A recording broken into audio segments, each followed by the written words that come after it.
hewan hidup tanpa adanya tumbuhan?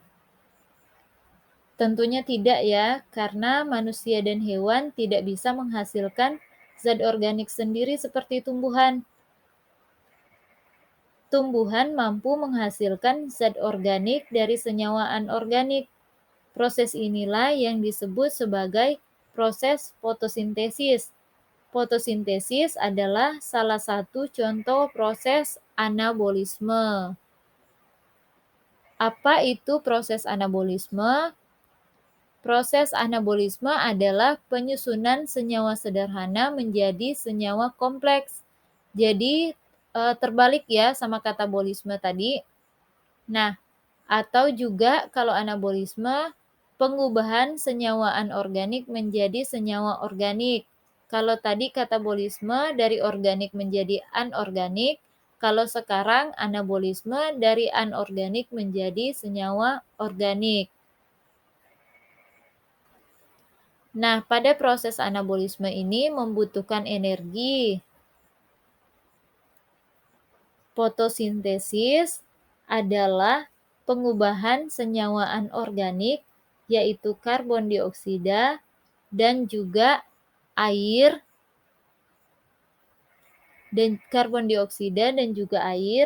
oleh klorofil menjadi zat organik. Jadi oleh klorofil pada daun menjadi zat organik, yaitu glukosa. Selain glukosa ada juga oksigen. Jadi oksigen yang berasal dari tumbuhan. Nah, proses ini dibantu oleh cahaya matahari. Organel yang berperan dalam proses fotosintesis ini adalah kloroplas yang terdapat pada daun tumbuhan. Nah, ini tadi adalah proses fotosintesisnya, proses kimianya. Kemudian ini merupakan kloroplas yang ada pada daun tumbuhan. Pada kloroplas memiliki membran luar dan juga membran dalam. Selain itu, kloroplas memiliki cairan yang dinamakan stroma yang digunakan untuk menyimpan hasil fotosintesis. Kemudian ada tilakoid yang merupakan struktur berbentuk kantong datar yang berisi klorofil. Jadi kantong datar ini disebut tilakoid. Kemudian tumpukan-tumpukan tilakoid ini disebut dengan grana. Makanya di sini tilakoid ataupun grana. Proses fotosintesis berlangsung melalui 2 tahap. Ada reaksi terang dan juga ada reaksi gelap. Reaksi terang memerlukan cahaya matahari dan hanya berlangsung pada siang hari saja. Sedangkan reaksi gelap tidak dipengaruhi oleh cahaya karena sumber energinya berupa energi kimia, sehingga reaksi gelap dapat terjadi di siang hari dan juga di malam hari. Jadi tidak dipengaruhi oleh cahaya seperti reaksi terang ya. Pada reaksi terang memerlukan energi cahaya untuk menghasilkan energi kimia. Energi kimia yang dihasilkan adalah ATP dan juga NADPH2. Warna cahaya matahari yang efektif diserap adalah warna merah dan juga warna biru. Proses ini terjadi pada membran tilakoid. Nah, ini adalah membran tilakoid. Di dalam membran tilakoid terdapat fotosistem. Fotosistemnya ini tersusun atas pigmen-pigmen, yaitu pigmen klorofil A, pigmen klorofil B, dan juga karotenoid. Fotosistem yang terlibat dalam fotosintesis adalah yang pertama fotosistem 1 yang mengandung klorofil A yang dapat menyerap energi cahaya dengan gelombang 700 nanometer. Selanjutnya ada fotosistem 2. Fotosistem 2 mengandung klorofil A yang menyerap energi cahaya dengan gelombang 680 nanometer. Pada fotosistem ini juga terdapat pigmen Pigmen ini berfungsi untuk menangkap energi cahaya guna melepaskan elektron oleh pusat reaksi ataupun klorofil A. Karena elektronnya terlepas, maka terdapat aliran elektron. Ada dua macam aliran elektron atau dikenal dengan fotofosforilasi, yaitu fotofosforilasi non-siklik dan juga fotofosforilasi siklik. Fotofosforilasi non-siklik ini dimulai ketika fotosistem 2 menyerap energi cahaya. Energi tersebut ditangkap oleh klorofil untuk memecah molekul air. Nah, prosesnya disebut fotolisis.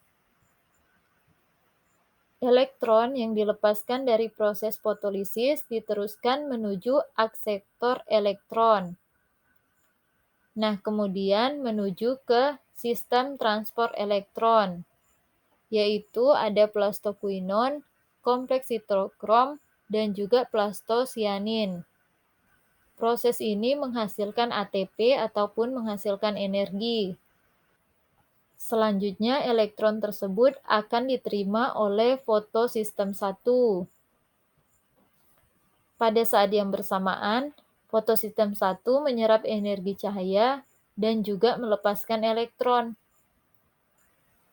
Elektron tersebut diteruskan menuju akseptor elektron dan kemudian menuju ke sistem transport elektron, yaitu ferredoksin.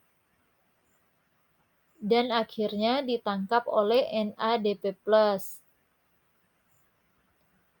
Ion H+ hasil fotolisis kemudian diikat oleh NADP+, membentuk NADPH2.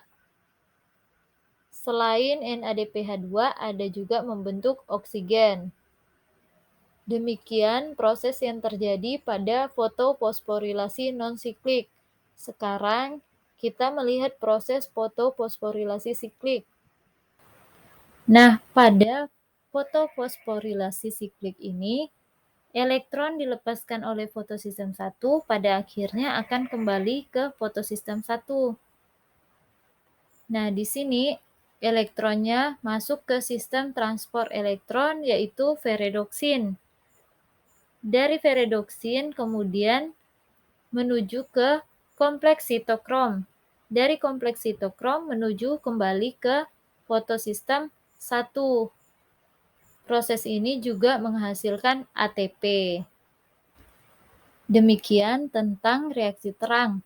Kemudian kita akan membahas tentang reaksi gelap.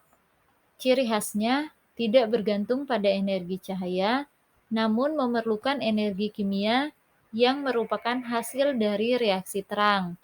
Nah, tadi ada ATP dan ada NADPH2. Reaksi ini terjadi di stroma dan merupakan reaksi pembentukan glukosa. Ada 3 tahap pada reaksi gelap, yaitu tahap yang pertama, tahap fiksasi, kemudian tahap yang kedua adalah reduksi, dan tahap yang ketiga adalah regenerasi.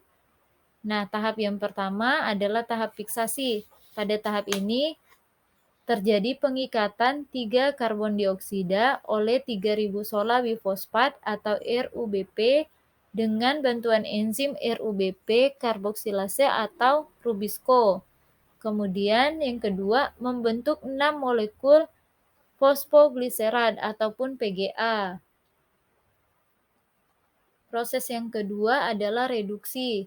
Pada proses reduksi terjadi fosforilisasi PGA oleh ATP menjadi DPGA, lalu direduksi oleh NADPH menjadi PGAL ataupun GA3P.